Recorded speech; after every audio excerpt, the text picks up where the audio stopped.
Introduction. The following short book discusses some things which help to remove doubts over the Holy Quran. This discussion is based on Chapter 2 Al-Baqarah, verses 23 to 24 of the Holy Quran. And if you are in doubt about what we have sent down the Quran upon our servant Prophet Muhammad, peace and blessings be upon him, then produce a surah the like thereof and call upon your witnesses, supporters other than Allah, if you should be truthful.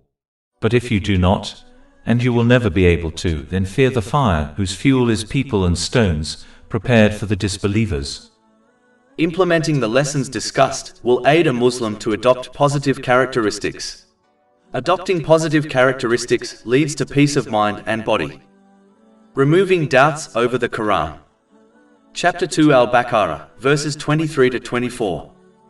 And if you are in doubt about what we have sent down the Quran upon our servant Prophet Muhammad, peace and blessings be upon him, then produce a surah the like thereof and call upon your witnesses, supporters other than Allah, if you should be truthful. But if you do not, and you will never be able to, then fear the fire whose fuel is people and stones, prepared for the disbelievers. Generally speaking, the root of doubt is ignorance. When one fails to learn and act on the Holy Quran and the traditions of the Holy Prophet Muhammad, peace and blessings be upon him, they will be left with weak faith. Weak faith leads to doubting the promises and threats of Allah, the Exalted, and as a result, one will not strive to obtain his promises nor avoid his threats, which involves using the blessings one has been granted in ways pleasing to him, as outlined in the Holy Quran and the traditions of the Holy Prophet Muhammad, peace and blessings be upon him. The rightly guided avoid doubts by learning and acting on Islamic knowledge. This has been indicated in the earlier verses of this chapter. Chapter 2 Al-Baqarah, verses 2 to 5. This is the book about which there is no doubt, a guidance for those conscious of Allah, who believe in the unseen, establish prayer, and spend out of what we have provided for them, and who believe in what has been revealed to you and what was revealed before you, and of the hereafter they are certain in faith. Those are upon right guidance from their Lord, and it is those who are the successful. It is important to note that there is a big difference between the one who possesses strong faith and the one who is simply stubborn on their faith. The former learns and acts on Islamic knowledge and improves their behavior and actions with the passing of time so that they increase their sincere obedience to Allah, the Exalted. Whereas, the stubborn Muslim is ignorant of Islamic knowledge and simply blindly imitates others. As they avoid learning and acting on Islamic knowledge, they will not improve their behavior and actions with the passing of time, and in difficult situations, they will find it extremely difficult to remain patient, even if they manage to hold on to their faith. One must avoid stubbornness, which is rooted in blind imitation, and instead adopt certainty of faith through learning and acting on Islamic knowledge.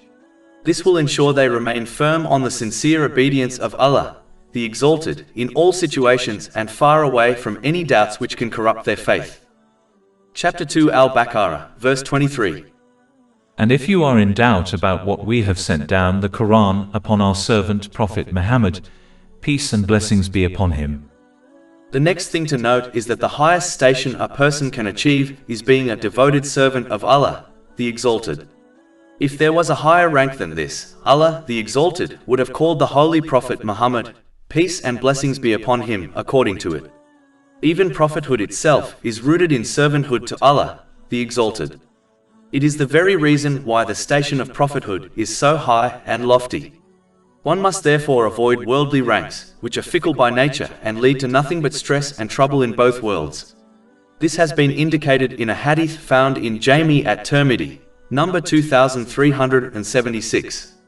The Holy Prophet Muhammad, peace and blessings be upon him, warned that craving for wealth and social status is more deadly to one's faith than two hungry wolves which are let loose on a herd of sheep.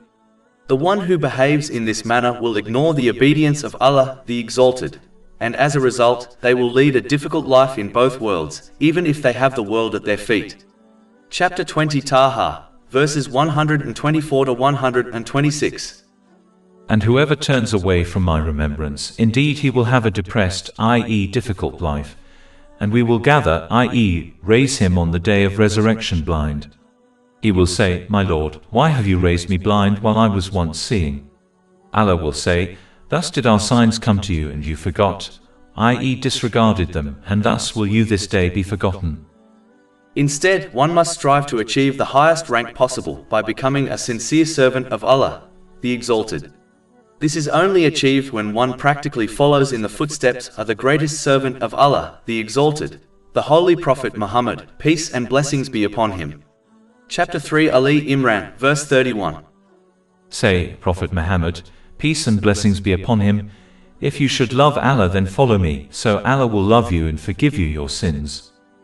As servanthood to Allah, the Exalted, protects one from becoming a servant and slave to all other things, such as social media, fashion, culture and people, one will achieve peace of mind and success in both worlds. Chapter 16 and now, verse 97. Whoever does righteousness, whether male or female, while he is a believer, we will surely cause him to live a good life, and we will surely give them their reward in the hereafter according to the best of what they used to do. As the non-Muslim Arabs were masters of the Arabic language, Allah, the Exalted, laid down a permanent challenge to them and by extension to all mankind to produce a chapter similar to the Holy Quran in order to prove that its origins is not divine. Chapter 2 Al-Baqarah, verses 23 to 24. And if you are in doubt about what we have sent down the Quran upon our servant Prophet Muhammad, peace and blessings be upon him, then produce a surah the like thereof and call upon your witnesses supporters other than Allah if you should be truthful. But if you do not, and you will never be able to. This challenge is not only to produce verses which match the rhythmic style of the Holy Quran, but to produce verses and a chapter which matches every aspect of the Holy Quran, such as its all-encompassing nature, its ability to be applied to every situation, in every place and time, its ability to be understood and applied by ignorant and knowledgeable people, its ability to provide practical advice which can be easily applied in one's life instead of presenting concepts which sound useful but cannot be applied practically. To sum up, when studying the Holy Quran, one will realize that it contains different levels of knowledge through both obvious and subtle meanings. Chapter 11 Hud, verse 1. This is a book whose verses are perfected, and then presented in detail from one who is wise and aware. The expressions in the Holy Quran are unparalleled, and its meanings are explained in a straightforward way. Its words and verses are extremely eloquent, and no other book can surpass it. The Holy Quran mentions the history of the previous nations in detail, even though the Holy Prophet Muhammad, peace and blessings be upon him, was not educated in history. It commands every good and forbids every evil, those which affect an individual and those which affect the entire society, so that justice, security and peace spreads throughout every home and community. The Holy Quran avoids exaggerations, lies or any falsehood, unlike poetry, stories and fables. All the verses are beneficial and can be applied practically to one's life. Even when the same story is repeated in the Holy Quran, different important lessons are highlighted. Unlike all other books, the Holy Quran does not bore a person when it is repeatedly studied. The Holy Quran provides promises and warnings and supports them with undeniable and clear proofs.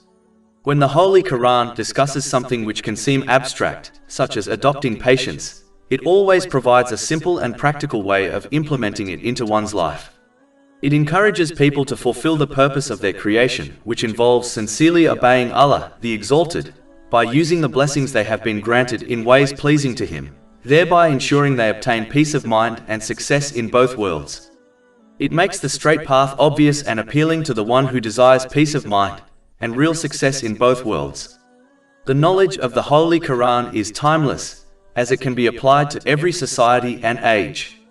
It is a cure for every emotional, economical, and physical difficulty when it is understood and applied correctly. It provides the solution for every problem an individual or an entire society can ever face.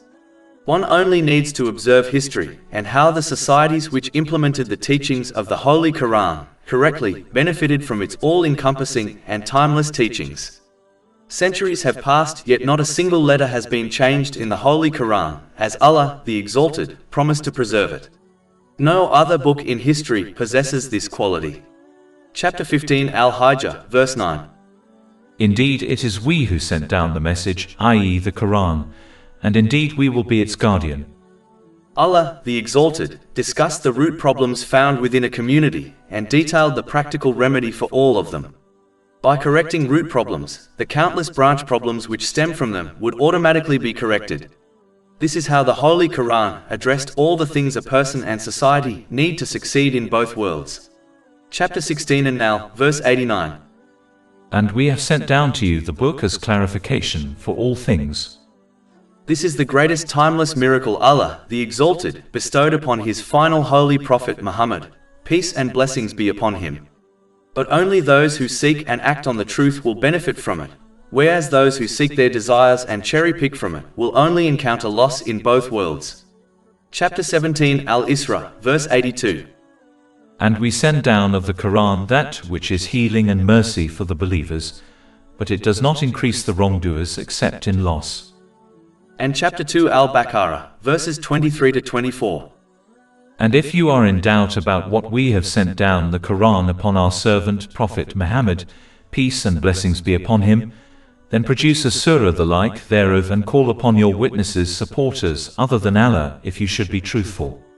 But if you do not, and you will never be able to, then fear the fire whose fuel is people and stones, prepared for the disbelievers. Allah, the Exalted, specifically threatened the non-Muslims of Mecca and the people of the book with the fire of hell, as they were certain of the origins of the Holy Quran and the truthfulness of the Holy Prophet Muhammad, peace and blessings be upon him. The non-Muslims of Mecca were masters of the Arabic language and clearly recognized its divine origin, as they could not match a single verse of the Holy Quran, and as they had spent their lives with the Holy Prophet Muhammad, peace and blessings be upon him, they knew he possessed the character of a holy prophet, peace be upon them. The people of the book in Medina recognized the Holy Prophet Muhammad, peace and blessings be upon him, and the Holy Quran as they had been discussed in detail in their divine scriptures. Chapter 6 Al-An'am, verse 20. Those to whom we have given the scripture recognize it, the Holy Quran, as they recognize their own sons. And chapter 2 Al-Baqarah, verse 146. Those to whom we gave the scripture know him, Prophet Muhammad, peace be upon him, as they know their own sons. The only thing that prevented both groups from accepting the truth was their love for the worldly things they had gained through following their own desires, such as wealth and social status. They understood that submitting to Allah, the Exalted, through Islam meant that they had to behave and use the blessings they had been granted in ways pleasing to Him.